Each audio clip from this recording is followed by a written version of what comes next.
case you need some help, I'm going to show you how to pick up some dates for Valentine's Day.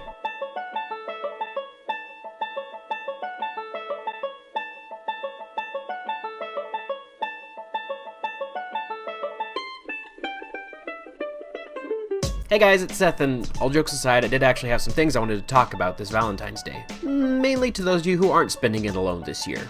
Because, well, to be honest, I'm starting to get a little annoyed with being single. Not due to my own singleness though, but because of the people around me who aren't. And this is becoming more and more of an issue as the number of single friends I have begins to dwindle. Let me explain. To start off, I feel like most of my non-single friends view me as spending my afternoons like this.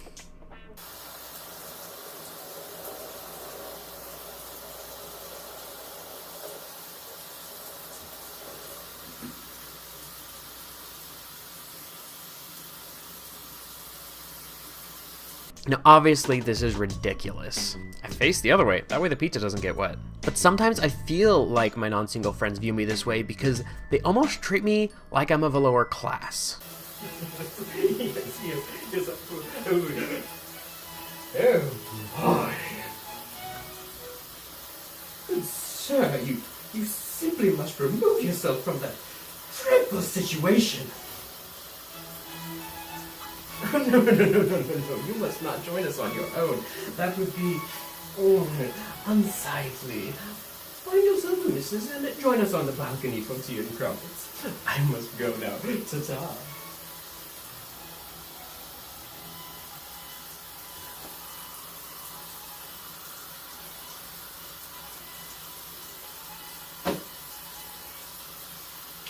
You may think I'm overreacting, but I literally had a friend tell me once that if I wanted to hang out with him, I had to get a girlfriend. Yeah.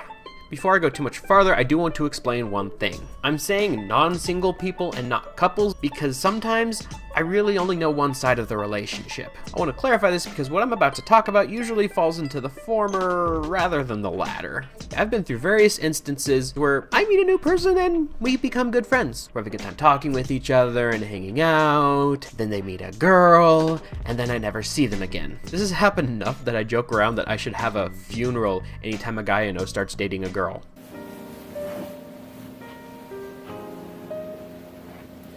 Today we come to mourn the loss of our good friend Caleb.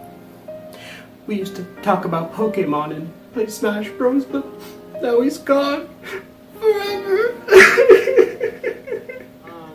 I thought he just got married. What's the difference? Now, to be fair, I understand where these guys are coming from. When you meet someone you like, you want to be around them. All I'm saying is, think about the people you're leaving behind. I mean, maybe it's just me, but whenever something like this happens, I can't help but think... Hello? You there? I brought my games. Did you just don't want to hang out? Oh, I guess I wasn't that important. Now, is it possible to keep up with everyone? Again, no. Distance and time both have torn many friendships of mine. I have numbers on my phone that I'll likely never call or text again, and it breaks my heart. Things like that aren't avoidable. Being a butthead isn't. Still, I know there's some of you out there who are probably thinking, well, Seth, I think you need to just stop being bitter and get yourself a girlfriend. And I gotta say, I'm not being bitter. I'm jaded. There's a difference. But even so, is having a girlfriend something I'd like in my life? Sure. But there's plenty of things I'd like in my life that aren't necessary. I'd love to eat ice cream for every single meal, but we know that would be a bad idea. Not only that, but seeing how some people handle their relationships makes me feel that maybe it's not for me. Part of the reason seeing friends leave bothers me so much is that I can't imagine a situation where that seems like a good idea. As of now, I have some of the best friends I've ever had in my life. If being in a relationship meant giving up my friends, I'd choose my friends in a heartbeat. But that's not the only thing that's made me feel this aversion. Some couples I know have had a part in it too. I once watched a group of married people talk about the different ways they get their spouse to take out the trash. Would they just ask them, "Hey, could you take out the trash, please?" No. They would do things like leave the trash bags behind their spouse's car to make sure they couldn't leave without taking it out, even though the trash cans were just a few more feet away. And this wasn't just some random place I heard this either. This was at a Bible study. I remember turning to the single guy sitting next to me and saying, "Man, just Look at what we're missing out on. Passive-aggressive angst. Now, once again, this might just be a me thing. Personally, my family shows our affection for each other by casually insulting one another. I mean, I still enjoy teasing my sister about things she did in grade school. She's not innocent in this, though. One summer, she came back from a vacation and said, "Hey Seth, I got you a girl," and proceeded to pull out a little porcelain doll. Love you too, Becca. What I'm trying to say is, I understand people don't necessarily mean ill intent by the way they ask one another to do their chores. But even if it's not as big of a deal as I make it out to be, couples out there, think of how you're portraying your relationships. Because honestly, I hear things like this, and it makes marriage sound miserable. And if you want us to join you in that kind of life, you could be doing a better job at convincing us it's a good idea. But here's the thing. If you want us to join you, you don't have to wait.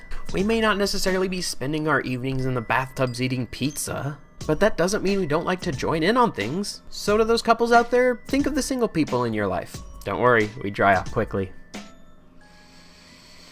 I may have stretched that metaphor a bit thin. Finally, I want to leave you with one of the major reasons that I hold on to my singleness. While it's a bummer to be alone on Valentine's Day, being single has some awesome perks. For starters, my Valentine's Day is super cheap. I mean, I bought some flowers for my mom and that was it. No fancy dinner, no need to dress up, and nobody to be disappointed that I'm going to spend my evening playing Chrono Trigger. Except for maybe my mom. That may or may not be why I bought her flowers. But I'm not going to apologize for taking my time as a single guy and using it to my advantage.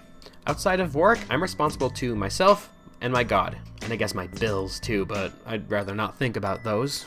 So because of that, I'm taking risks where I can and when I can. Heck, I spent an entire year of my life writing a book on my weekends. That's not something I could have done to the best of my ability if I weren't single.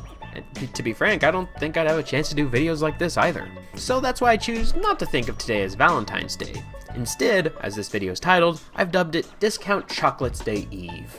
Instead of seeing it as something I lack, I see it as a day that reminds me that life is full of opportunities. In this case, it just happens to be chocolate that's on the horizon, and that's pretty sweet. I'm Seth, and this has been a thorn in my side.